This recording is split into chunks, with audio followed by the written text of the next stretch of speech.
Hi, everybody. Sorry about the technical glitch there. I'm Joy Chevalier. Welcome to the conference this morning. So excited to see so many of you logged in. First off, thank you for being with us this morning. Thank you so much to all of our sponsors. Thank you so much to our team for putting all of this together. All of our friends here in Central Texas and around the U.S. who submitted panels and who wanted to get together and talk about these issues that, we're a year into the pandemic affecting all of us around the country. And it's just an amazing time to get together and talk about these things. And I am delighted to have one of our leaders in the food system with me today to kick this off and talk about the implications of the virus upon our food systems, and what does this word resilience really mean to us, sort of as a marker for the next couple of days. Danny Nierenberg has become a friend over the last couple of years. She is an activist, an author, journalist, researcher. She is the co-founder with Bernie Pollack of the Food Tank, which is the think tank for food, located these days in Baltimore. And she serves as the president. She is a huge voice for the underserved and those who are not heard in the food systems. She's a graduate of Tufts University, focused on the intersections of agriculture, food, and environmental policy, and in particular also outcomes for women. Her career has been global. She's served in Peace Corps. She's worked with World Watch Institute, and she has worked in Senate committees and reviews for key global food documents and policies and summits. She is a prolific writer and regular contributor on food issues in New York Times and Forbes, Washington Post, Bloomberg. You've probably seen me post some of her work on my own feeds, Sydney Morning Herald, you name it. And this past year, she is also the 2020 recipient of the Julia Child Award as a thought leader and food systems expert. And I really like the statement that was also given, that the importance of her work has never been more clear or needed than right now. So welcome, Danny Nierenberg. Thanks so much, Joy. That was, I'm kind of going to cry. That was a great introduction, but I'm not sure I deserve all those accolades. I want to thank you and all of the organizers for putting together this extraordinary and timely event. There is no, I think, other conference that is more important than this one right now. And you've put it together in record time, you and all of the organizers and all of the amazing speakers and groups that you've brought together. So congratulations on all of this. Thanks, ma'am. Thanks, ma'am. Why don't we just dive into it? So what is the opportunity you think that's afforded to us right now? We have a real opportunity. I mean, that's a big, heady question. What do you think is the opportunity right now for all of us across our food systems? There's this upheaval that's happening to us right now. What is the opportunity right now? Yeah, I think you're right. We have a real opportunity, but there's a real urgency to that opportunity. We have this moment in time that I think if we don't use it, it'll be a real waste. And there are a couple of things that I think are part of that opportunity. One is really making, the folks who were invisible before the pandemic, making them incredibly visible. You've seen restaurant workers, have massive layoffs. You've seen grocery store clerks really on the front lines. You've seen, truck drivers who've been able to carry on and feed people during this pandemic. They've kept us all fed. But we need to make sure that those people are not just seen, but heard, that they're at every discussion where food and people are being talked about, that they are honored for this work, that they are paid a living wage, that they are, again, respected. I think, for many of us who, just shop at grocery stores and who are, who didn't think about truck drivers, those are folks who, didn't get a lot of respect, and now they've really deserve it, and they've more than earned it. And so I think really keeping those voices visible post-pandemic is key. And you see a lot of organization around that with One Fair Wage, with Restaurant Opportunity Center United, with SaveOurRestaurants.org. So many institutions are really working, organizations and institutions are working to make sure that their voices are heard. But we also need legislation. We need to make sure that both at the local, state, and federal levels, that these people are getting the resources they need, that they can get back to work safely. But in the meantime, that they're able to survive and not just survive, but thrive.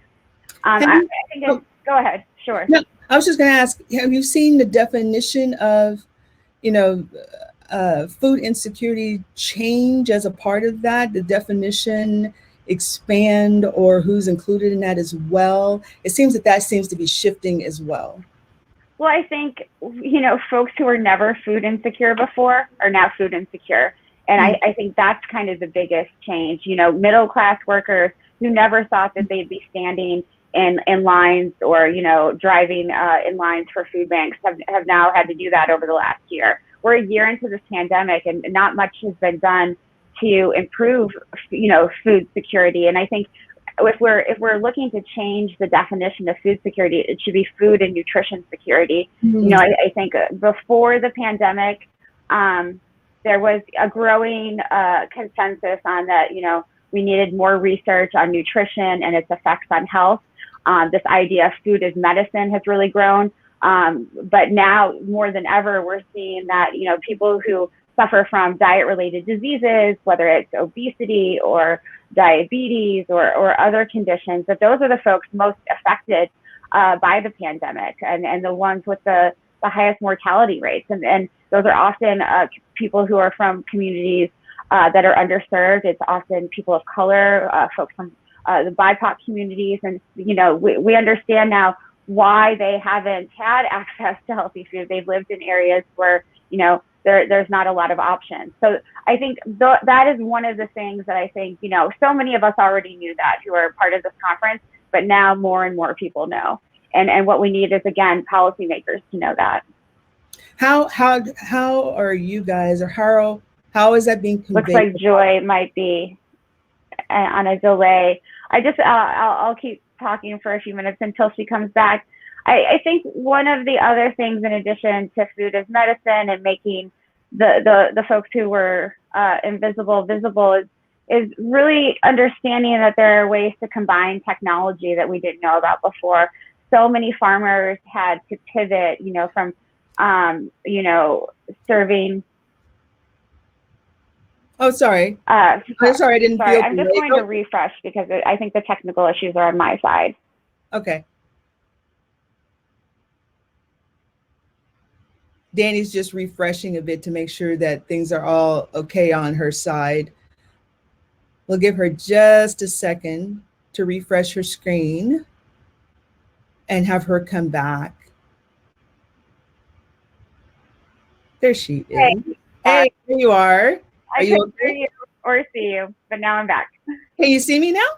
I can. Okay, cool. So I was just about to ask you, you were talking about folks being visible, and I was saying, how are you guys, or how are others ensuring that all of these populations, these now new vulnerable populations, are now visible populations? How are they staying visible? How do we ensure that these folks who are now seen in the new population, how does that happen? How do you stay visible and present in the minds of policymakers, lawmakers, or even the general population, and know that you have always had this population and constituency that was this way or affected in these ways? Yeah, I think it's such a good question. It's having conferences like this one. It's continuing to have forums where those voices are heard. I think so often those folks are talked about, but we don't hear from them. And that has to change. Food Tank has tried to do that in several ways with our, since the pandemic started, we've been doing daily live streams with, experts from all over the world, including workers and workers organizations who are part of the food system, to hear those stories, to make them more visible. Food Tank is not trying to reinvent the wheel. We're really meant as a platform to amplify the voices of folks who don't often get their stories told. The gentleman that I met that was on the talk front at the Oxford conference, Don Bustos. Oh my gosh! Can you just tell folks just a little bit about Don? Sure. So Don Bustos is he's a farmer in New Mexico. He's been farming the same land that his ancestors have farmed for 400 years. He also works closely organizing his community around water issues. He's started the Santa Fe Farmers Market. He's just an incredible leader in the food system who really believes that, again, you know, the voices of farmers, the voices of Native and Indigenous folks need to be heard more, because whatever happens, you know, at a policy level, or, you know, or at the sort of health level, affects those populations a lot more than we most of us actually get to see. What I have found interesting is, and you just brought it up with Don, is, can we talk a little bit about land and climate and that relationship? And this is a little difficult for me to sort of talk about. When we separate, when there is a disenfranchisement of people from land and land ownership and having that direct connection, can you sort of talk about what does that mean for them in accessing food as medicine, food as health, and their direct health outcomes? Can you sort of talk about that a little bit? Yeah, I mean, and being in control of their own nutrition that you were right. just discussing earlier. Yeah, it's such a complicated question, but yeah, I mean, I think you sort of already said it. When people don't have access to land, when they don't have access to their own food production, when they don't have access to their own food security and their own, you know, able to maintain their own health, then, you know, that leaves them with nothing. But this is because of, you know, generations and generations of inherent racism in this country, especially around agriculture. Land was stolen. People were ignored, dismissed, you know, murdered because they, you know, wanted the land that they were promised. And that has been, you know, this history of mistrust and abuse continues. And I think we're finally, you know, one of the opportunities that the pandemic has given us is that we could all sort of watch what unfolded last summer in a way that we would not have been able to sort of see before. We saw the police brutality, we saw the murders by police of innocent people, and we saw a whole movement just really rise up to address these inequities. And I think we have a real chance now to talk about things like reparations. You know, if you had asked me 5 years ago, would we be discussing reparations at conferences like these? No, that was something that was hush hush. It was, you know, a few people talked about it. Incredible leaders like Leah Penniman from Soulfire Farm, or Karen Washington from Rise and Root Farm, they talked about it. But you know, white folks weren't talking about it. White folks were not calling for it, and now we should be. We have to be. And I think that the reparations is a conversation in terms of food and food equity. It's part of that conversation as well. Or my friend, of course, Adrienne in her 40 Acres project, right? Absolutely. It comes directly to the Adrienne Lipscomb. Absolutely. So it goes back to the opportunity. COVID is this terrible tragedy, but we can also use it as a force of good. I don't need to sound naive or trite, but we can use it to make different things happen that I don't think, you know, they would have eventually happened, but I think we can speed up that process now.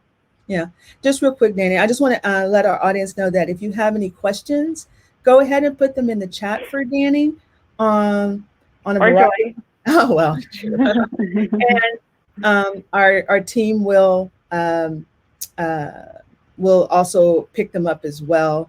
What? They're telling me I need to go pick them up? That's kind of scary. I can't use technology and talk to Danny at the same time. That's just, that's like, that's way too much. Well, I clicked on it and somebody said, go Adrienne, she's a powerhouse. So that is so true.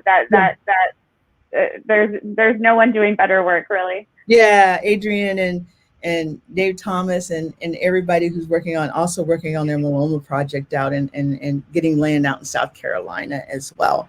How do you define resiliency, and has that definition changed? What is that as a researcher? What does that mean? You know, I've always sort of defined resiliency by this idea of toughness, something that can withstand. And when we're talking about agriculture, we're usually talking about crops that are resilient to floods or droughts, or can withstand other forces of nature. And I think the definition is now really changing, because we need resiliency to mean coming back better, to reviving, to recreating. And I think that's kind of what we're seeing now with, so again, it's so many people who've been affected by the pandemic and in the food system, and they are wanting to change. Resiliency is encompassing more change now. It's not just reverting to the way things were. It's going towards something that's better and more equitable, or more healthful. I think in a lot of ways. I like that resiliency has an equitable component to it as well. It has to. It has to. Otherwise, we're truly not resilient.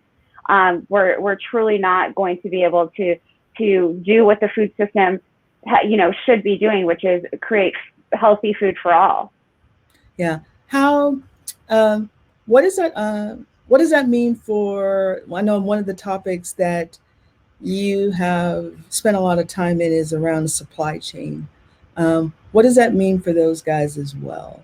When you sort of look back, for those of you guys who don't know, the way that I met Danny in part was through our Refresh Food and Tech working group, which is a national working group of a whole bunch of folks in the food system.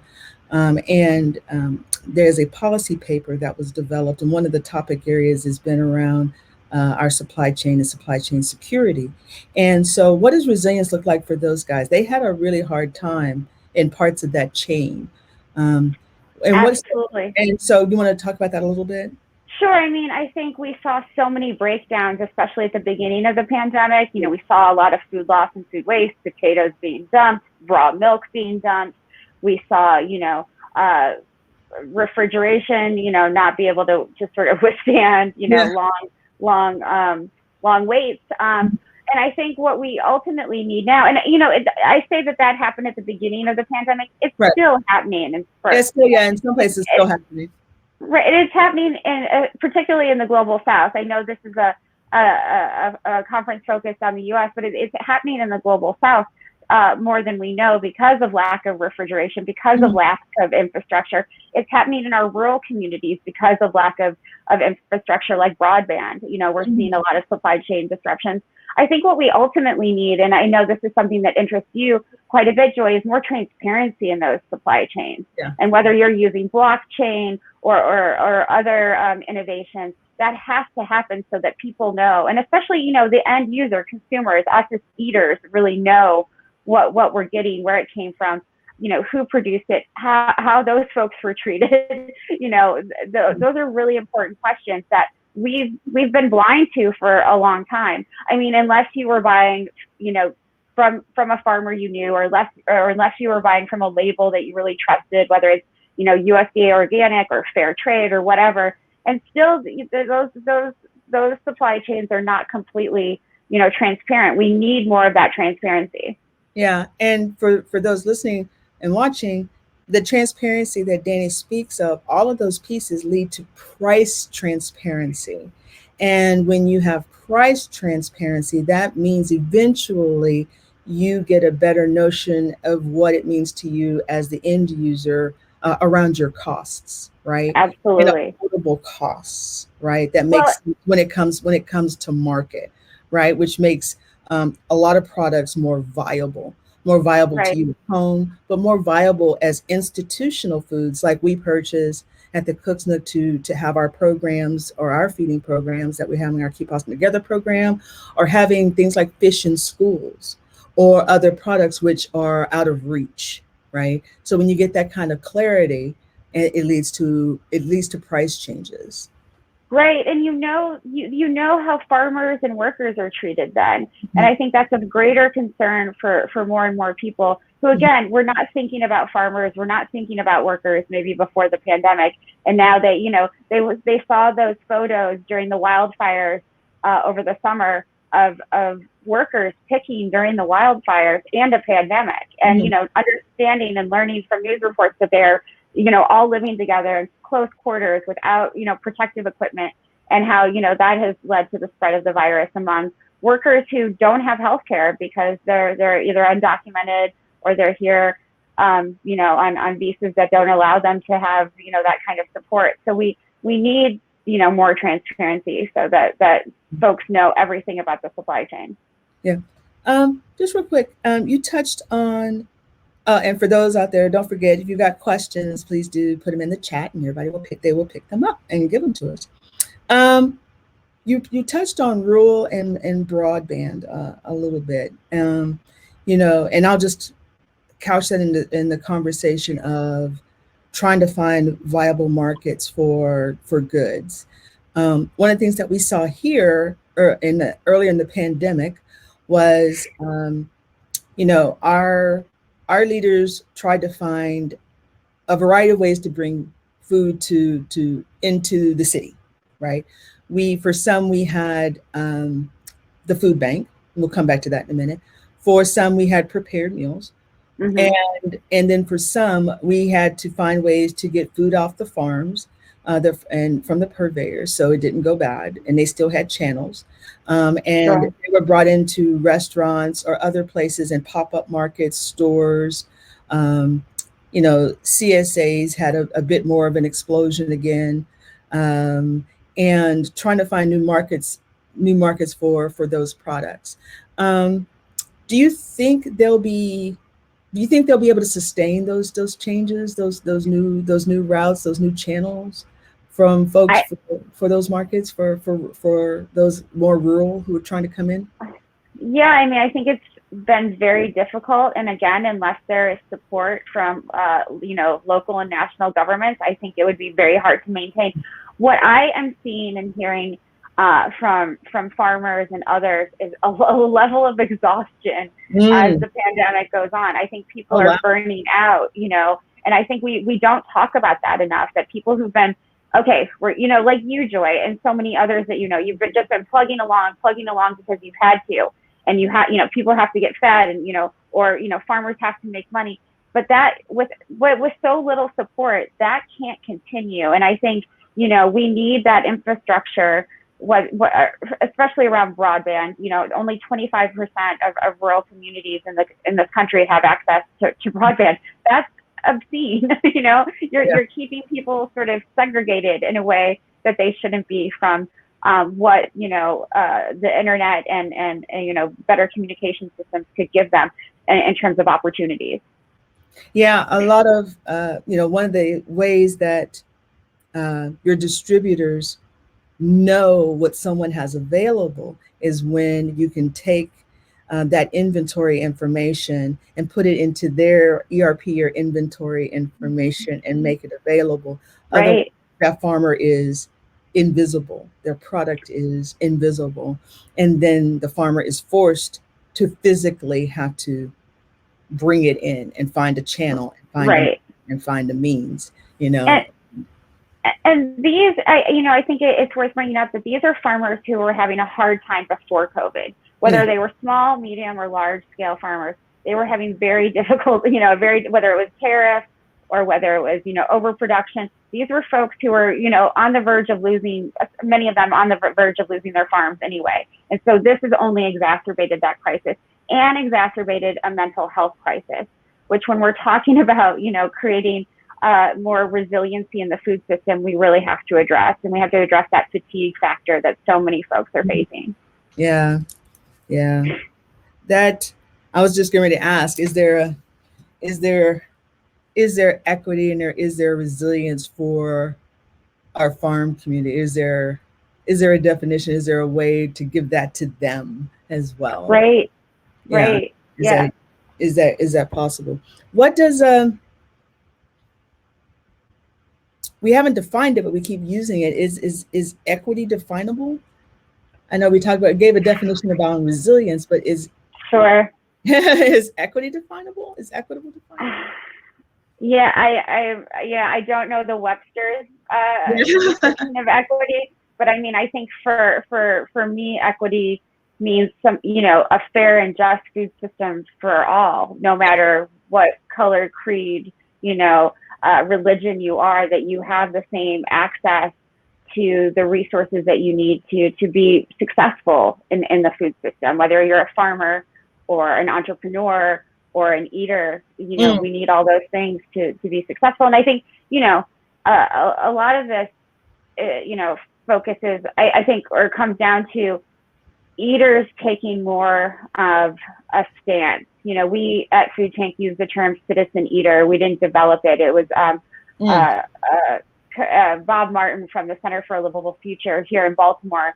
He uses that term a lot to describe, an eater who has not just the power of her dollar, right, or peso, or wherever you live in the world, to purchase the kinds of foods you believe in, but uses your vote and your lobbying power as a consumer to help make decisions. And I think one thing that might come out of this pandemic is a stronger, I would hope, I'm seeing some evidence for it, but maybe not enough, that we have a more powerful sort of, army of these citizen eaters who are, convincing politicians to make different decisions around how, our food system looks here in the United States.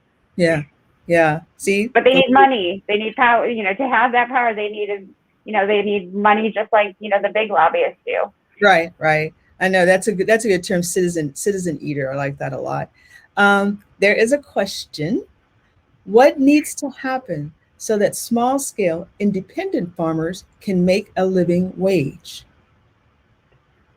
I think it goes back to what you talked about, Joy, is, understanding price transparency. There's this idea of true cost accounting in the food system, where if we sort of, added up all the costs and benefits of food production, then, farmers would be paid fairly. They would, if they were,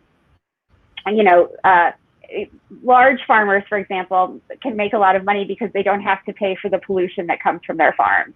And small farmers, don't have the opportunity to, add up the sort of social benefits and environmental benefits that they're creating on their farms, whether it's added, increased biodiversity or, more nutrient dense crops. They don't get paid extra for that. But in a true cost accounting system, they could be paid more for, doing those sorts of things. Right, exactly. There's another term for you, true cost accounting. I wanted to ask about policies. And now that you are moved closer to Baltimore, closer to DC, are you seeing a bit more appetite for policy changes to the food system? We know that a lot of things are controlled by very large, big ag companies. What is the voice of smaller farms? Where is that voice coming from? Or citizen eaters or others? And just sort of how does that work for those other voices? Sure. I think with the new administration now, there's more opportunity. One of the things that, happened over the last 4 years is that our U.S. Department of Agriculture was kind of hit by a bomb. I don't know what else to say. A lot of positions were not filled. A lot of offices were moved. The Economic Research Service was moved to Kansas. So a lot of the brain trust that was in the DC metropolitan area was sort of lost, and there wasn't a focus on small farmers. Now that Secretary Vilsack, for the second time, is Secretary of Agriculture, my thinking is that he's been brought in to rebuild the system that was, dismantled in several different ways. And I hope, in the past, he's, Joy, he was part of the launch of the Refresh working group that you and I are part of.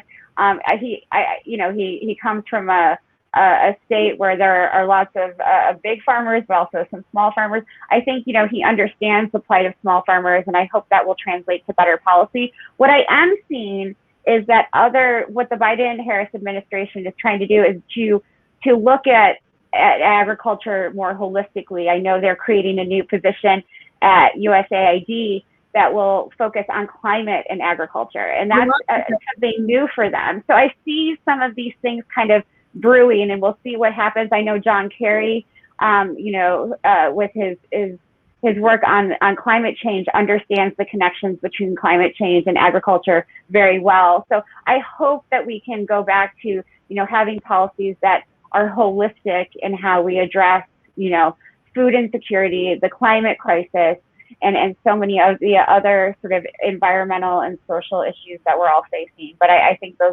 that has to, again, we vote these people in office. We can give them feedback. We can call their offices, and we can make decisions, 2 and 4 years from now if they should leave. But I think things are changing, at least from what I'm seeing, in the last, 2 weeks, whatever the inauguration was. Yeah, for those here, I'll just let you know that the thing that Danny talks about that is that having a new role that specifically is talking about the joint intersection of climate and agriculture, our land and agriculture, is really, really critical. And in here locally in your Austin Travis County Food Policy Board, that's what we've had for a very long time. And there is a joint food, climate, and agriculture. We have our own working group around it in the Food Policy Board, and you can talk to Casey Hansen about that. And there's also in the other group, I get my acronyms wrong here. Casey, if you're on, you can correct me. There is the climate task force. There is a food and ag subsection of that as well. And if they're on, they can correct me in the text box in the chat. But for long-term conversations on food insecurity are not solved by just having our feeding programs. They are by structural policy changes. So I want to come to a couple of quick questions here that are coming by real fast. Sanjay asks, how can we join the Food and Tech Working Group? I'll let Danny answer that. You can email me. It's Danielle@foodtank.com, and I'll give you more information, and I can send you the policy platform. It's being released on February 1st. Yep. We have a whole series of events. Come back. We'll talk about that in a minute. We'll talk about okay. And then Jim Dutton, hello, Mr. Dutton, is asking, is processing of capacity a bigger equity issue during the pandemic? That's a really good question. And so I don't really know how to answer it. I can give you some examples. I work very closely with Nyman Ranch Pork Company, which is a small sort of sustainable subsidiary of Purdue. They were acquired in 2015. But Purdue has really allowed Nyman Ranch to sort of keep its values in terms of humane handling of animals and small scale, outdoor raising of pigs. And their processing, they had one little glitch so far for the past year where one worker at their processing facility had COVID, and they shut down for a day, got that worker into treatment and then restarted. And as and I think, for small farmers who are part of a company who, has that capacity, it's great. It's those farmers who are sort of out there on their own, who are selling to bigger distributors and who didn't have the access to the processing plants. And so I think you did see a lot of inequity, and you saw a lot of waste, and you saw a lot of farmers losing a lot of money because they either had euthanized their animals or just let them keep growing and then, pay a lot for animal feed. So I think it speaks to this infrastructure problem that we have in the United States that has become inequitable because it's so concentrated.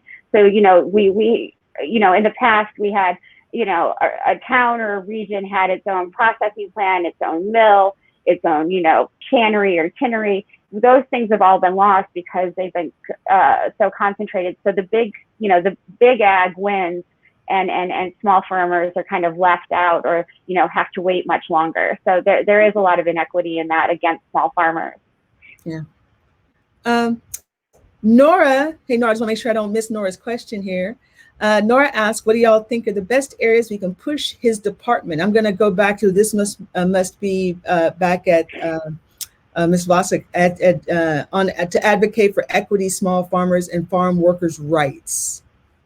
Yeah, I mean, Nora, I'm also disappointed. As much as I like Secretary Vilsack, you know, personally, I don't think he has been able to do enough on the issues that you're concerned about in your question and that I am concerned about. I hope that the last, 4 years since he, or I guess 5 years since he left office the first time, that he's been able to educate himself more and learn from folks like Kathleen Merrigan, who was his Deputy Secretary of Agriculture, because she was such a powerful voice on the issues that you're talking about. And so I think, hopefully those things are front and center. And his new Deputy Secretary of Agriculture, whose name is escaping me, I know you all will know, but she is African American and hopefully has a lot of ability to sway him on some of these issues. Yeah.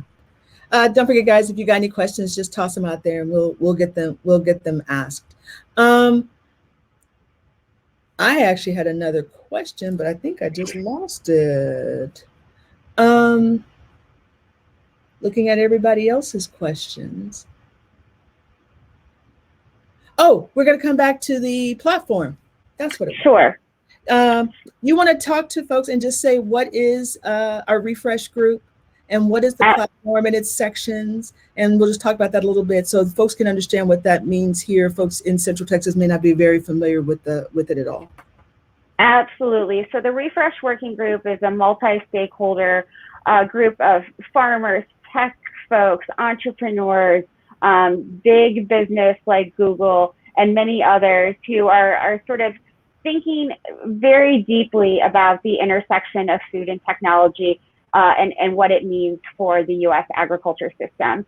And so again, sort of the costs and the benefits, the opportunities and the challenges. Over the last year, the working group has worked very hard on a policy platform for the new administration that talks about a couple of different pillars: physical and digital food security, data protection, food supply chain transparency, broadband expansion, and a digitally skilled workforce. So starting on February 1st at 2 p.m. Eastern every day, Food Tank will be leading a series of conversations around those pillars with members of the Refresh Working Group and also outside experts, to talk about what all of those things mean for, workers, what they mean for farmers, what they mean for all of us as eaters. So it should be really interesting. And there's more information on the Food Tank website where you can sign up.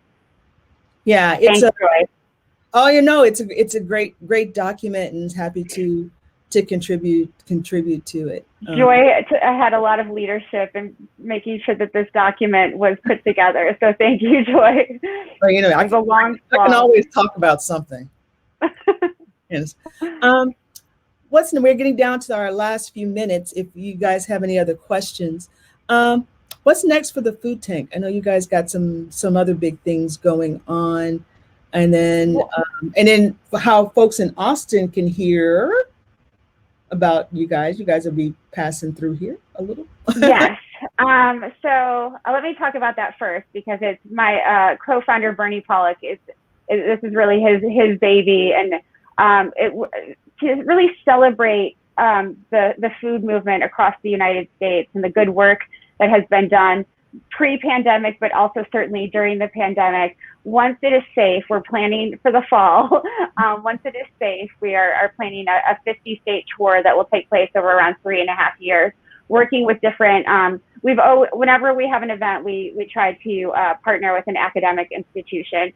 So we'll be working with tribal colleges, historically Black universities, state and private universities, to bring together different parts of the community to celebrate what has happened, to celebrate the people who have kept us all fed, to celebrate the nonprofits and the academics who are doing incredible research, to celebrate the technologies and innovation that have been happening. And so we'll be in Austin.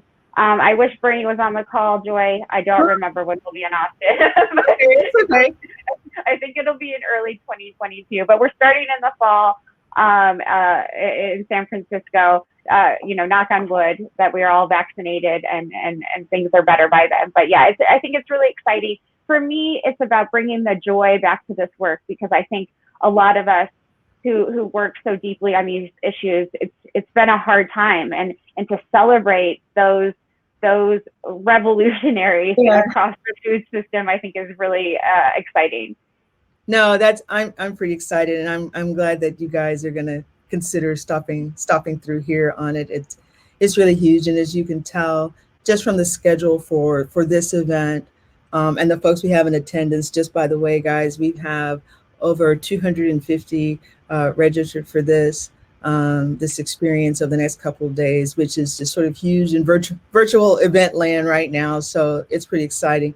But just to celebrate and to be able to talk about this stuff, I think it's fantastic that you guys are going to do it, and that you're going to stop here too. And folks here have been truly, truly amazing. I think Travis County has done stuff that has not been done in other places. So really, really yeah, to hear that. Really glad to hear. The world should hear about what you all have been doing. So hopefully we can be a small part of that. Yeah, that would be really cool. So I see the other group is showing up. I don't think we have any other questions. Once again, I first off just glad. Thank you so much, Danny, for taking. Danny is probably one of the busiest women on the planet. She does hundreds of talks a year, and I'm just glad she was one of the first supporters. When we said maybe we should get together, I got a stage, I got costumes. Let's talk to Danny and see if we should do this. And Danny said, by all means. And so we just really appreciate you and your support, you and Bernie, all the time. And glad to be able to have you come talk to us in Central Texas. And just thank you so much. Congratulations on this event. Joy, you're a national treasure. Thank you so much. You're so very kind. And thank you guys for tuning in. Oh, Danny, tell people how to reach you real quick. Foodtank.com, Danielle at foodtank.com, and you can follow us on Twitter and Insta at Foodtank. Yeah, if you want to know what's going on nationally, globally, or get details, you guys should sign up and be a part of their newsletter. They put out so much amazing content in all aspects of the food system. They're the guys to know, for sure, for sure. All right, I think we are done. And I'm going to let you guys who are in the conference take a momentary break as we shift and transition to our next talk, which is going to be exciting. And I'll let Jason introduce that stuff to you. So thank you so much. Thanks, Danny, and we'll see you guys in the next session.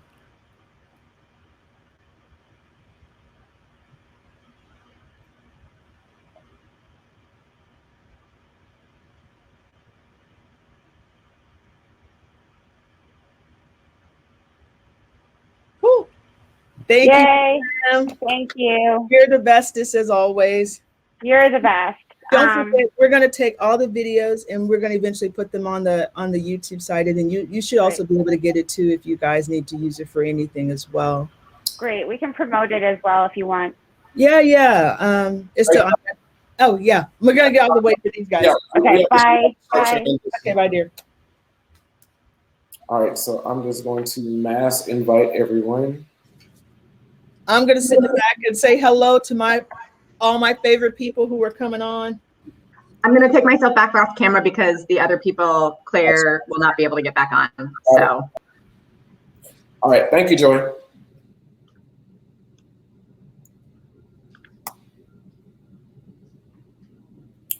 All right. Welcome, everyone. All right. So just really quick instructions. You see the live via RTMP on the left-hand side? That means the video's playing right now, so it's only 30 seconds, so I gotta rush.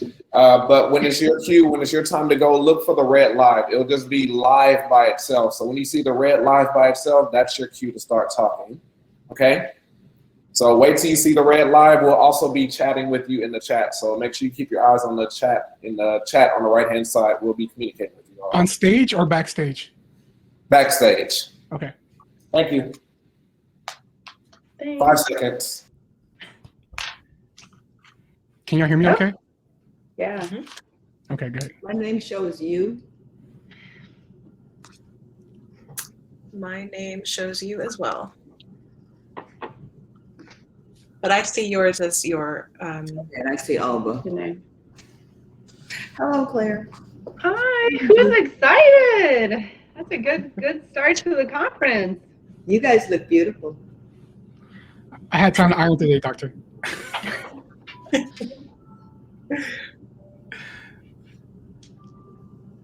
I'm not sure what I'm supposed to say at the end. I know it goes into